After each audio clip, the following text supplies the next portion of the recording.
Parents, happy Teenager Tuesday and almost happy Thanksgiving. Yes, happy Thanksgiving, awesome. parents. Joining us on the podcast is Johnny Luvender. This is your first podcast, but you'll be here next week too. Or not next week. Sorry, next week, parents, during the week of Thanksgiving. We don't have a podcast. However, the week after that, we're going to continue this series called How to Capitalize on ... And this week, we're talking about friends. Yep, your students' friendships. Yeah, not your friends. Not your friends. I thought we were talking about my friends. No, well, I was going to talk Ricardo. about my 5 friends. Oh, your friends. Yeah. Yeah. No, your students' friends. Yeah. Obviously, friendships are a really big deal. Last week we talked about dating with Jerry, and if a lot of times students want to date because they feel lonely. One time we did a survey, and we said it was a fill in the blank survey, so they could write anything they wanted to, and it said, "What is the number? Or how could we make it easier at Hope Students for you to invite your friends?" The number one answer, as a write-in, the number one answer was, "I have no friends." So for us, we realized, like, oh my gosh, we can do a better job as a youth ministry, as a church, setting up friendships, because they're such a big deal. A big deal. Because we can't just assume that people have friends because they're around people. We can't just assume that they have good friends because they have people that they hang out with. And I know for a lot of parents, that's a worry in the back of your mind of, how do I know if this friendship is good for my student or not good? Yep. Or, you know, 1 Corinthians 15:33 is something that most parents, if you grew up in church, you've heard this before, that bad company corrupts good character. My gosh, the risk of the wrong friends is just too big. It's too big to have bad influence over time. Influence over time leads kind of give us a direction for your future. Like Andy Stanley wrote a book a long time ago called The Principle of the Path. Is the whole idea of, like, the direction you're going will determine your destination. Right. So what does that mean for friendships, you know? Right. And we believe that you can take a proactive and active role in your child's friendships. Mm-hmm. And I think the old adage, there's truth to it. Show me your friends and I'll show you your future. Yeah, John loves saying that. Really? He does, yeah. And so your students will become the sum total of their greatest influences. And as a parent, you're one of those great influences, and that's the beautiful opportunity that we have, is that as long as they're in your home and you're with them for so many hours, more so than us as student pastors, you guys are going to be able to shape them. And so, Will, how would we respond to this opportunity? Yeah, the first question that I would kind of think through is, how are you leading your student to the right environments to meet the right friends? There's that whole debate of nature versus nurture and everything. I think it's less debatable when it comes to friendships, because if you go to a place and this is like the normal culture of the place, then obviously people tend to gravitate towards each other with similar cultures. So what kind of environment? A lot of times you can't pick your school. You can pick a charter school. Frisco has open enrollment, so you can kind of apply to maybe go to a different school if you're in Frisco. I don't know if Prosper and McKinney does. I don't think so. No? Not that I've heard.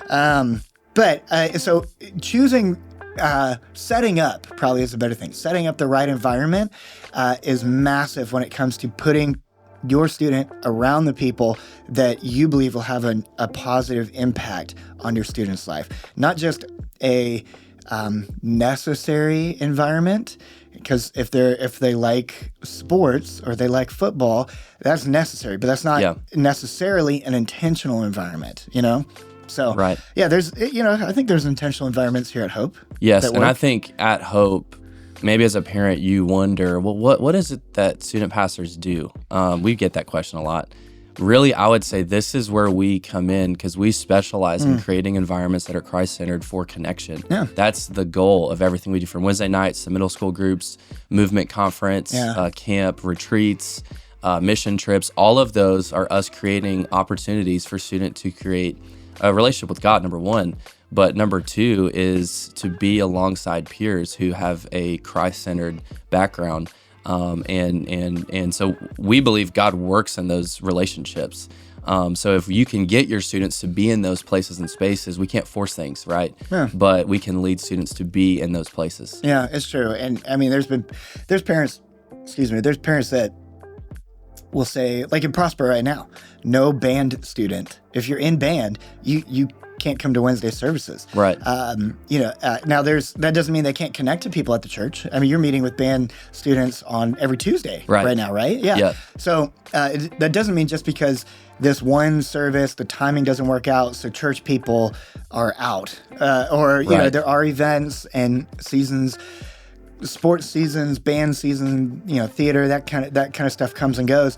But I would even say getting your student serving somewhere is a massive thing that sets them up, because then they'll have buy-in to that environment. Yes. And then the people that you serve with then become a part of that becomes your community. Our volunteers, our small group leaders often talk about how this is some of the best community that they've ever had, is just serving with people, It's so funny too, because when your student or anyone decides to serve, I think the cost is, wow, this is going to take time. It's going to be so much investment.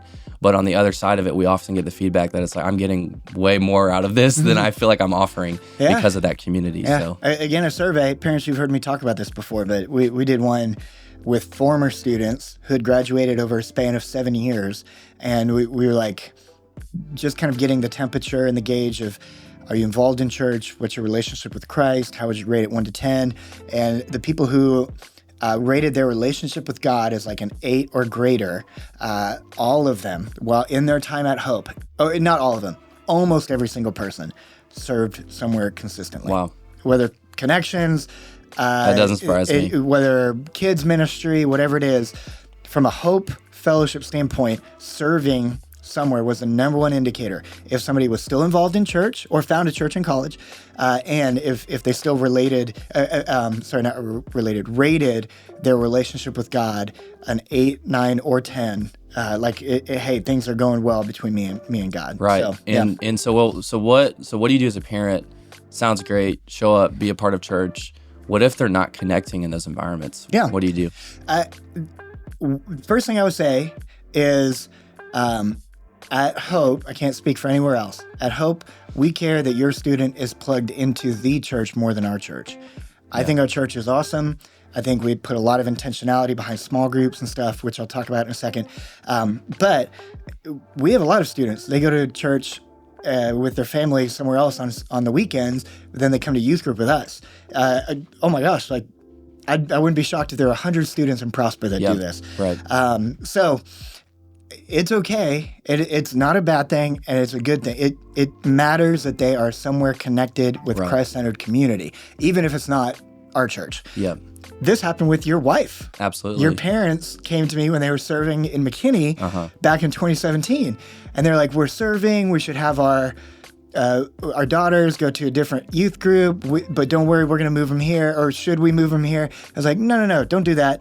Yeah. They're plugged into that church, and then we got married, so thank you, Will. Yeah. So it matters that people are connected to a church more than our church. That's the first thought. The next one is, I would say a lot of times it does take time for connection to happen. So if it's not happening, say it doesn't happen even in 3 months, that's okay. If they don't have best friends that are a part of this small group or Sunday morning group thing, connection, it takes so much time sometimes. And then big events, like you mentioned, camp and movement, that often can lead to these very quick bonds of friendship. Yep. Make them go. Make them go to church. And not in a rule, but in a value. And then if it's not necessarily working for them, don't give up. It takes time. If it's just not working there, then help them get connected to another Christ-centered community somewhere. FCA at their school. What is it? On Mondays. Oh my God, Young Life. Young Life. What matters most is that there are friendships that love Jesus that they're plugged in with. Yeah, and I'll even speak to that quickly, but I think, we often get feedback where maybe a child has maybe a slight social anxiety and they're not connecting in the environment. Our encouragement is persevere, number one. And every great connection, like you said, Will, takes time. So Will, how can we practically as parents, maybe it's less church related, but what can we do to, on our end as parents, to help students find the right friends, our students be with the right people? Yeah, know their friends, first off. Ask questions about their friends. a tip we give parents quite a bit is be a student of your student. So That's great. do you know their friends? Do you know their best friends? Not just who they are, or not just what their name is, but like who they are, you know? Also help their friends get connected at a church, at our church, at some church. We've had staff kids that they weren't having a great time, and then their parents brought their friends, and now they love their small group all of a sudden. It's weird. Everything changed. Yeah, they bring their friends from. And those parents are school. giving rides too, They are, right? yeah, So yeah. they're taking that initiative to make that connection for their child. They are, yeah. And I would say invite people to your home. You know, obviously, people that listen to this, you might think my home is always open, but your door is always closed unless you open it. Right. So I don't go to sleep with a closed door. I lock that door, because I got stuff that Okay. No, invite people into your home. Invite friends and, hey, let's have your friend over for dinner. Let's have their family come over. Right. Like, invite people over for dinner. A warm, inviting space becomes a trusted space. Yes. So your student will also trust your house more when they get to bring their friends over there. And you can see and interact with them and be like, oof, some red flags come up that you can talk with your student about too if something comes up. I love that. Yeah. And I think just to close, really, we can talk about all the ways that we can help our students have the right friendships and be intentional and play an active role. But if we're not modeling the right friendships, our students are going to catch that more than all of our efforts. And so I would just take maybe a moment to reflect on how have I modeled healthy, intentional, godly, Christ-centered friendships to my children. And then maybe you'll have some next steps there. Yeah, that's good. There's a lot about friendships that we didn't cover, but there's a lot going on. So parents, if we can ever do anything for you, please feel free to reach out to any campus, reach out to your campus staff, or if you're like, I'm not involved here, but I'd love to have a conversation, you can email students@hopefellowship.net. Remember, parents, you can do this. You're not alone. God is with you, and so are we. Have a great week.